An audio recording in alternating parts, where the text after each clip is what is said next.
Morning children's. बच्चों, हमने पाठ 3 मेरा देश मेरी माँ लास्ट क्लास में हमने पढ़ा था, जो हमारा 2 पैराग्राफ उसमें कंप्लीट हो चुका था। बच्चों, इस लेसन में इस लेसन में मेजर आशाराम त्यागी जी की घटना के बारे में बताया गया है, यानी उनके साथ जो घटना घटित हुई थी उसकी कहानी है ये। तो मेजर आशाराम त्यागी जो थे एक सोल्जर्स थे, और ये क्या करते थे, इन्होंने अपने देश की शत्रुओं से रक्षा करने के लिए अपने प्राणों की बलि दे दी थी। अपने देश को बचाते हुए अपने देश के लिए वो कुर्बान हो गए थे। और बच्चों, तो लास्ट क्लास में हमने पढ़ा था कि हमारे क्या क्या ड्यूटीज होती हैं।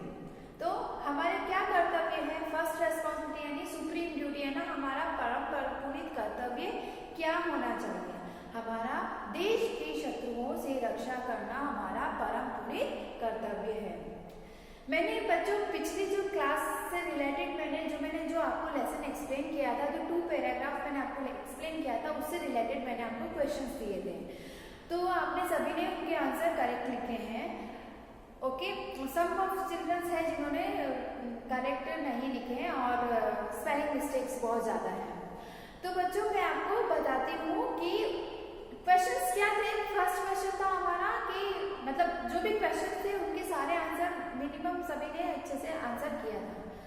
तो मैं इसका आंसर की भी आपको अपलोड कर दूंगी, तो आप अपना जो भी आंसर्स है वो आप करेक्ट कर लेना, उसमें देख कर आप करेक्ट कर लेना। तो चलते हैं, हमारा नेक्स्ट पैराग्राफ स्टार्ट करते हैं। आप भी अपनी बुक्स को ओपन करिए और नेक्स्ट पैराग्राफ जो है page number 20 first paragraph will start. उससे पहले हम थोड़ा पिछला रिवाइज करते हैं, हमने पिछली क्लास में क्या पढ़ा था। तो क्या था, जो मेजर आशाराम त्यागी जो थे, जब भारत पाकिस्तान जब भारत यानी जो इंडियन आर्मी जो थे वो छुट्टियां बिताने के लिए अपने घरों में अपने घर गए हुए थे। तभी क्या होता है कि अचानक यानी सडनली जो दुश्मन भारत पर अटैक कर देते हैं, यानी जो इनेमी से जो भारत तो अटैक करते हैं, तो सडनली जो अटैक होता है उससे जो इंडियन आर्मी थी वो शॉक्ड हो जाती है, और फिर उन सभी को वापस आने के ऑर्डर दिए जाते हैं कि यहाँ पर अटैक दुश्मनों ने अटैक कर दिया है, तो आप वापस आ जाइए। तो उनमें से ही एक थे मेजर आशाराम त्यागी, जो अपने घर से निकलने की तैयारी कर रहे थे लड़ाई लड़ने के लिए, जहाँ युद्ध भूमि जाने के लिए तैयारी कर रहे थे। युद्ध भूमि यानी बैटल ग्राउंड, जहाँ पर युद्ध किया जाता है। तो युद्ध भूमि जाने की तैयारी कर रहे थे, तभी उनकी माँ जब वो युद्ध भूमि जाने के लिए जा रहे थे, तो बच्चों हम कभी कहीं बाहर जाते हैं तो हम भी हमारे बड़ों से, हमसे जो बड़े हैं उनके पैर छूते हैं, उनसे आशीर्वाद लेते हैं, ब्लेसिंग्स लेते हैं, तभी हम घर से बाहर निकलते हैं ना। तो जब वो बाहर जा रहे थे, मेजर आशाराम त्यागी जब युद्ध भूमि में जा रहे थे, तब उन्होंने अपनी माँ से आशीर्वाद लिया, यानी उनके पैर छूकर उन्हें प्रणाम किया। तब उनकी माँ उन्हें आशीर्वाद देती है और उनसे कहती है कि बेटा जाओ और अपने कर्तव्य का पालन करो, यानी go and strongly perform your duty. क्या, जाओ और अपनी ड्यूटी कर्तव्य का दृढ़ता से पालन करो, यानी स्ट्रॉन्गली अपनी जो ड्यूटी है उसको निभाओ, यानी परफॉर्म करो। उसके बाद उनकी माँ उनको आशीर्वाद देते हुए कुछ वर्ड्स कहती है, यानी उनको बोलती है कि बेटा याद रखना, भारतीय परंपरा सीने पर गोली खाने की है, पीठ पर नहीं। हाँ, यानी Indian tradition is to be hit यानी shoot on chest not on back. तो ये सभी ये वर्ड्स उन्होंने याद रखा, और फिर जो उनकी जो माँ उन्हें जो ये वचन दिए थे उनको उन्होंने हमेशा याद रखा, और वो इन्हीं वचन को सुनते हुए लास्ट जो उन्होंने ये वचन सुना और वो युद्ध भूमि के लिए निकल गए थे। और फिर जब युद्ध भूमि में जाके देखा तो क्या था, वहां पर जो इच्छोकिल जो नहर थी उसका जो मोर्चा था, मोर्चा यानी फ्रंट भाग यानी अग्र भाग, तो उसका जो मोर्चा था वो इंडियन आर्मी के लिए चैलेंज था, या इस दीवार को कौन तोड़कर आगे जाएगा और दुश्मनों को मार गिराएगा। तभी बहुत डिफिकल्ट था ये काम करना, यानी this work is very difficult, मतलब वो जो काम था उस दीवार को तोड़ना बहुत डिफिकल्ट था। तभी जो मेजर आशाराम त्यागी जो थे वो आगे आए, यानी उन्होंने इस काम को करने की रेस्पॉन्सिबिलिटी निभाई और उन्होंने उस इच्छोगिल नहर का जो मोर्चा था उसे तोड़ा और दुश्मनों से लड़ने के लिए वो आगे गए। ठीक है, युद्ध भीषण रूप से फैलता जा रहा था, यानी बहुत बुरी तरीके से युद्ध हो रहा था। दुश्मनों की तरफ से भी शूटिंग हो रही थी, फायरिंग हो रही थी और इधर से हमारे जो इंडियन आर्मीज जो थे वो भी शूट कर रहे थे। इसी तरीके से युद्ध बढ़ता जा रहा था। अब हम नेक्स्ट कंटिन्यू करते हैं। हमारा जो पेज नंबर 20 फर्स्ट पैराग्राफ है उसको हम रीड करेंगे। फर्स्ट, कार्य आसान नहीं था, सीधे मौत के साथ जूझना था, पर वीर कभी मौत के भय से रुके हैं। तुरंत एक वीर ने इसका दायित्व स्वीकार कर लिया। ये गांव से आए हुए वही मेजर थे, यानी मेजर कौन? मेजर आशाराम त्यागी।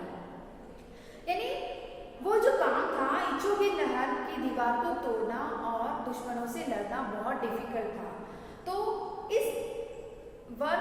इस काम को करने के लिए मेजर आशाराम त्यागी ने आगे आए, यानी वो आगे आए और उन्होंने उस काम को करने का दायित्व संभाला, यानी उन्होंने वो रेस्पॉन्सिबिलिटी ली। सीधी मौत के साथ जूझना, यानी बैटलिंग विथ डेथ। ओके, क्या मतलब है इसका? सीधे मौत के साथ जूझना, सीधे मौत के साथ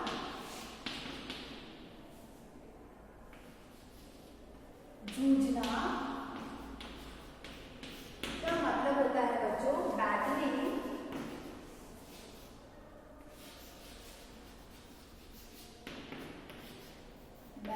विथ डेथ। तो सीधे मौत के साथ जूझना था, यानी बहुत डिफिकल्ट था, ये काम आसान नहीं था। तभी क्या है, मेजर आशाराम त्यागी ने इस कार्य को संभाला, यानी ये वो रेस्पॉन्सिबिलिटी जो थी उसको उन्होंने संभाल लिया। मौत की परवाह किए बिना मेजर ने मोर्चा संभाला। वे धीरे धीरे आगे बढ़ने लगे। दिल दहला देने वाली गोलियों का शोर कानों में पर्दों को फाड़ने की कोशिश कर रहा था। मौत की परवाह किए बिना, यानी बच्चों मौत की परवाह किए बिना, रिगर्डलेस, मौत की परवाह किए बिना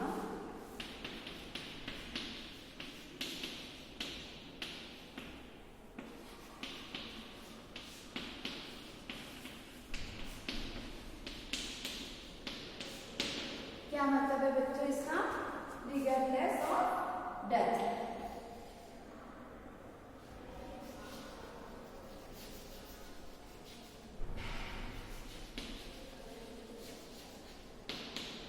तो उन्होंने मौत की परवाह नहीं की और उस मोर्चा को, उस इच्छोगिल जो नहर थी उस मोर्चे को उन्होंने संभाल लिया और वो आगे बढ़ते गए और उन्होंने निरंतर धड़ाधड़ गोलियाबारी की। वे धीरे धीरे आगे बढ़ने लगे। दिल दहला देने वाली गोलियों का शोर कानों के पर्दों को फाड़ने की कोशिश कर रहा था। दिल दहला देने वाली यानी हार्ट ब्रेकिंग, दिल दहला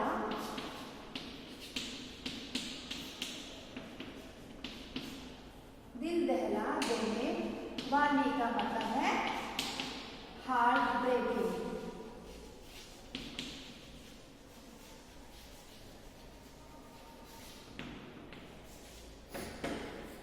दिल दहला देने वाली गोलियां यानी बुलेट्स, दिल दहला देने वाली गोलियां कानों के पर्दे फाड़ रही थी। इतना साउंड था उन बुलेट्स का, जो गोलीबारी हो रही थी, जो बुलेट्स आ रही थी, यानी जो फायरिंग हो रही थी, जो युद्ध बैटल ग्राउंड में जो युद्ध हो रहा था उससे क्या जो फायरिंग हो रहा था, शूट आउट हो रहा था, तो उनसे जो साउंड आ रहा था, जो नॉइस आ रही थी, उससे क्या कानों के पर्दे फाड़ने जैसी आवाजें आ रही थी और बहुत ही डेंजरस सीन था।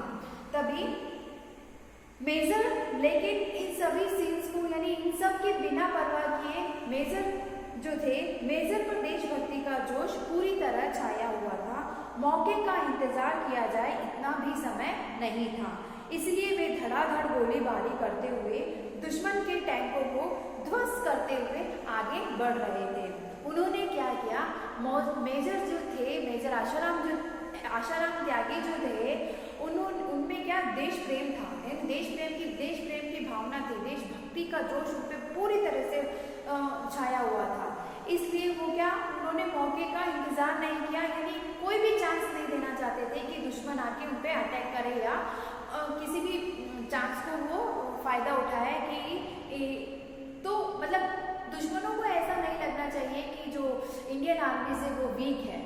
हाँ, तो इसीलिए उन्होंने क्या किया कि मौके का फायदा उठाते, मतलब मौके का इंतजार, किसी भी मौके का इंतजार नहीं किया और निरंतर यानी धड़ाधड़ गोलीबारी करते हुए, यानी 1 बाय 1 एक के बाद एक गोलीबारी की, उन्होंने फायरिंग किया और आगे बढ़ते गए।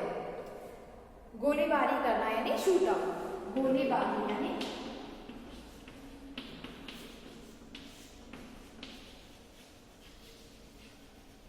शूट आउट, गोलीबारी करते हुए धड़ाधड़ यानी 1 बाय 1 क्विकली यानी जल्दी से, यानी धड़ाधड़ वो गोलीबारी करते रहे और दुश्मनों के टैंकों को ध्वस्त कर दिया। बच्चों आपने देखा है ना, टैंक कितने बड़े बड़े होते हैं जिनसे एक फायर बॉल की तरह वो निकलता है और फिर फायरिंग होती है। तो वो जो बड़े बड़े टैंक्स थे उनको ध्वस्त करते हुए वे आगे बढ़ रहे थे और दुश्मनों को मार रहे थे। ध्वस्त करना यानी डिस्ट्रॉय करना। तो जो टैंक थे उनको ध्वस्त करते हुए, डिस्ट्रॉय करते हुए वे आगे बढ़ते जा रहे थे और सारे दुश्मनों को वो मारते जा रहे थे। हाँ, तो बच्चों समझ में आया क्या है कि जो इच्छू की नहर का जो दीवार था उसको मतलब उसको तोड़कर दुश्मनों से लड़ने के लिए कोई रेडी नहीं हो पा रहा था, यानी सभी मतलब जो सोल्जर्स, इंडियन सोल्जर्स थे उनमें थोड़ा डर था।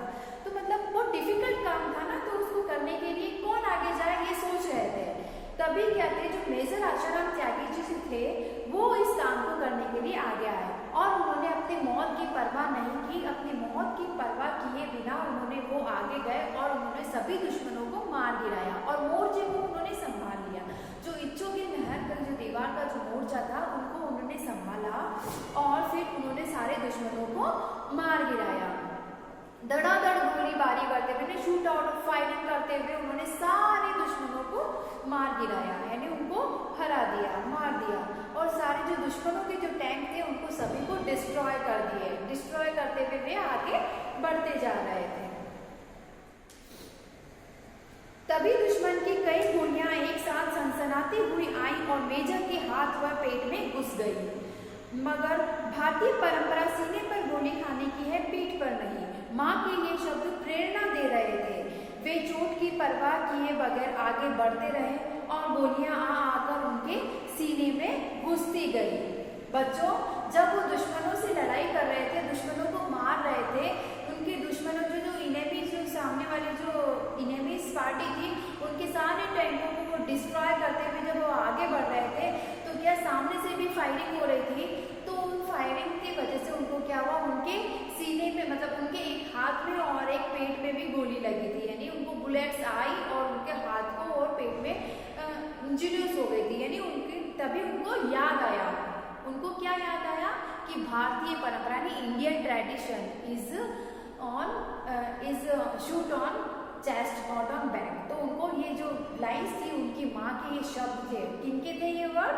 उनकी माँ के वर्ड्स थे। ये सारे वर्ड्स किसने गए थे? उनकी माँ ने गए थे।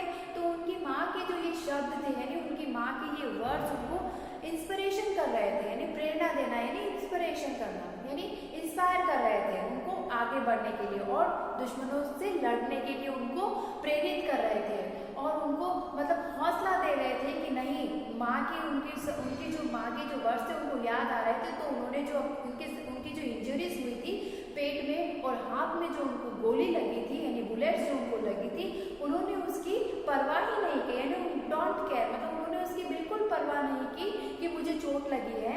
फिर भी वो क्या, दुश्मनों से लड़ते जा रहे थे, उनको हराते जा रहे थे, उनको मारते जा रहे थे। प्रेरणा देना यानी इंस्पिरेशन, इंस्पायर करना,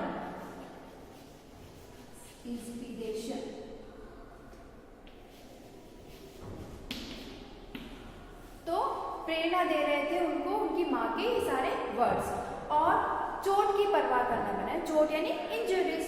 तो और उनके एक एक करके सारी गोलियां उनके सीने में घुसती गई, यानी एंटर होना, घुसना यानी एंटर होना, सीने यानी चेस्ट। ओके बच्चों, क्या मतलब है?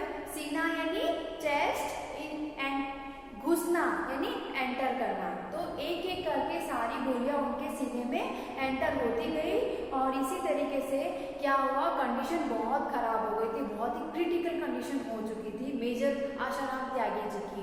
उनको बहुत सारे बुलेट्स चेस्ट में, हाथ, हैंड में और स्टमक में, यानी बहुत सारे उनको बुलेट्स लग चुकी थी। फिर क्या हुआ कि स्थिति को समझते हुए उनको पीछे हटने के आदेश दिए गए, पर मेजर के कदम नहीं रुके। दुश्मन के सारे टैंकों को ध्वस्त कर विजयश्री को गले लगाकर ही उन्होंने दम लिया। क्या किया उन्होंने? स्थिति यानी कंडीशन। स्थिति का मतलब क्या है बच्चों? कंडीशन। जो कंडीशन हो चुकी थी मेजर प्रताप आशाराम त्यागी जी की, मतलब इस कंडीशन में नहीं थे वो कि आगे वो लड़ाई कंटिन्यू कर सके। स्थिति यानी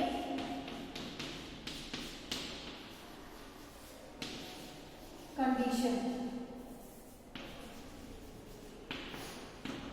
जो क्रिटिकल कंडीशन थी उनकी, इस कंडीशन को देखकर उनको पीछे हटने के आदेश दिए गए। यानी उनको उनके जो अदर सोल्जर्स थे उन्होंने उनको ऑर्डर दिए कि आप आगे मत जाइए, आप रुक जाइए, लेकिन वो नहीं रुके, बिल्कुल नहीं रुके और उन्होंने सारे दुश्मनों को मार गिराया। यानी सब दुश्मनों के टैंक जितने भी थे उनको सबको डिस्ट्रॉय कर दिया और जितने भी दुश्मन थे उन सबको उन्होंने मार डाला, यानी सबको मार दिया। सबको मार के उन्होंने सारे जो दुश्मनों के सारे टैंक थे उन सभी को उन्होंने डिस्ट्रॉय करके ही आखिर में दम लिया। यानी विजय श्री माला, यानी जो वीर लोग होते हैं जो देश के लिए बलिदान हो जाते हैं उन्हीं को विजय श्री माला पहनाई जाती है। तो उन्होंने विजय प्राप्त की थी, यानी सारे दुश्मनों को मार गिराया, तब उन्होंने विजय प्राप्त कर ली। उनको पता चला कि हाँ कोई दुश्मन नहीं है, तभी उन्होंने अपना उन्होंने दम लिया, यानी उनको पता चला कि हाँ कोई दुश्मन नहीं रह गया है और उन्होंने आखिरी दम लिया। उसके बाद क्या हुआ, तुरंत ही अमृतसर के सैनिक अस्पताल में उन्हें लाया गया। फिर क्या, तब तक उनका पूरा सीना गोलियों से छलनी हो चुका था। रूंधे गले से अधिकारियों ने पूछा, आपकी कोई अंतिम इच्छा है? गोलियां सीने में कसक रही थी, पर मेजर ने चेहरे पर मुस्कान लाते हुए कहा, हाँ है, मेरी माँ तक संदेश पहुँचा देना, तुम्हारे बेटे ने सीने पर ही गोली खाई है, पीठ पर नहीं। तो क्या हुआ बच्चों, समझ में आया आपको?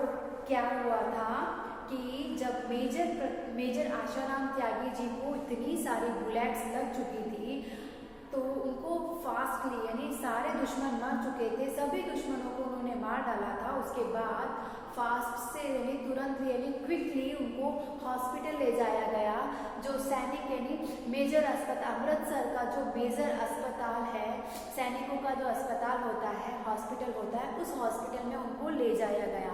फिर जो उनके जो अदर सोल्जर्स थे, उन्होंने उनसे पूछा, उनको मालूम था कि मेजर आशाराम त्यागी जी जो है उनके बहुत सारी उनको इंजरीज हो चुकी है, वो अब नहीं बच सकते। इसीलिए उन्होंने उनसे पूछा कि मेजर, आपकी कोई आखिरी इच्छा, मतलब आपकी कोई आखिरी इच्छा है, यानी आपकी कोई लास्ट विश है तो हमें बोलिए। तो उनको इतना पेन हो रहा था यहाँ से, मतलब सीने में गोलियां कसक रही थी, कसकना यानी पेन होना, मतलब इस तरीके से पेन हो रहा था, मतलब धीरे धीरे कसक करके, मतलब धीरे धीरे जो पेन होता है ना उस तरीके से उनको पेन हो रहा था। लेकिन फिर भी उन्होंने मुस्कान लाई चेहरे पर, मतलब इतना दर्द होते हुए भी उन्होंने चेहरे पर मुस्कान लाई और उन्होंने अपने अधिकारियों से कहा कि मेरी एक ही इच्छा है, आप मेरी माँ से जाके कहना कि तुम्हारे बेटे ने सीने पर ही गोलियां खाई हैं, पीठ पर नहीं। यानी उनको उनकी माँ के जो वर्ड्स थे वो उनको याद थे और उन्होंने अपनी लास्ट इच्छा में, अपनी लास्ट विश में भी उन्होंने अपने अधिकारियों से यानी जो सैनिकों थे से उन्होंने यही कहा कि मेरी माँ तक यही संदेश पहुंचा देना, यानी मैसेज फॉरवर्ड करना, मेरा ये मैसेज उनको फॉरवर्ड करना कि आपके बेटे ने सीने पर ही गोलियां खाई हैं, पीठ पर नहीं, ताकि उनकी माँ को भी प्राउड फील हो सके, यानी उनकी माँ जो थी वो प्राउड फील कर सके, नहीं मेरा बेटा देश के लिए बलिदान हुआ है और मेरे बेटे ने सीने पर ही गोली खाई है, पीठ पर नहीं। उनके आखिरी वचन क्या थे? उनके मेजर आशाराम त्यागी के आखिरी शब्द क्या थे? उन्होंने क्या कहा था कि जाकर मेरी माँ तक संदेश पहुंचा देना कि आपके बेटे ने सीने पर ही गोलियां खाई हैं, पीठ पर नहीं। और इसी तरीके से कहते हुए वो अलविदा हो गए, यानी उन्होंने अपनी जान मतलब अपनी लास्ट उन्होंने आखिरी सांस ले ली, यानी फिर वो चले गए। तो बच्चों समझ में आया ये लेसन, किस तरीके से मेजर आशाराम त्यागी जी ने देश के लिए अपने बलिदान किया। जानते हो ये जो लेसन है उसके बारे में जानते हो, ये वीर बहादुर कौन थे जिन्होंने देश के लिए बलिदान किया? मेजर आशाराम त्यागी। ये भारतीय सेना के अफसर मेजर आशाराम त्यागी थे जिन्होंने माँ के वचनों का पालन करते हुए अपनी मातृभूमि की रक्षा के लिए प्राणों की बाजी लगा दी। क्या किया उन्होंने? अपनी मातृभूमि को बचाने के लिए, अपनी माँ के दिए हुए वचनों का पालन करने के लिए, यानी उनकी माँ ने उनको वचन दिया था ना, प्रॉमिस किया था, उन्होंने बोला था कि चेस्ट में ही गोली खानी है, पीठ पर नहीं, और उन्होंने वैसा ही किया। सीने पर गोली खाई, पीठ पर नहीं। उन्हें पीठ में एक भी गोली नहीं लगी थी, बुलेट्स उनको पीठ में एक भी नहीं लगी थी, सारी गोलियां उन्हें चेस्ट में ही लगी थी। और उन्होंने अपनी माँ के जो प्रॉमिस थे उसको निभाया और उनके वचनों का पालन किया। दीपक बुझ गया पर उसकी अमर ज्योति युगों तक देशभक्तों को राह दिखाती रहेगी। यानी उन्होंने अपनी आखिरी सांस ले ली, लेकिन जो इस लेसन को रीड करने के बाद सभी इंस्पायर होंगे और उनको सबको पता चलेगा कि हमें हमारे देश के लिए हमें क्या करना चाहिए, हमारी क्या क्या रेस्पॉन्सिबिलिटी है, देश के प्रति हमारा क्या कर्तव्य है, हमारी क्या क्या ड्यूटीज है, हमें क्या करना चाहिए। तो बच्चों जो ये लेसन है इससे हमको यही शिक्षा मिलती है कि हमें भी ऐसा जरूरी नहीं है बच्चों कि हमें देश के लिए लड़ाई ही लड़नी है। देश के लिए हम बहुत सारे तरीके हैं जिस तरीके से हम देश के लिए काम कर सकते हैं। देश के काम आने के लिए जरूरी नहीं है कि लड़ाई ही लड़ना है, बहुत सारे तरीके से हम देश के लिए काम कर सकते हैं। और इसी तरीके से हमें देश के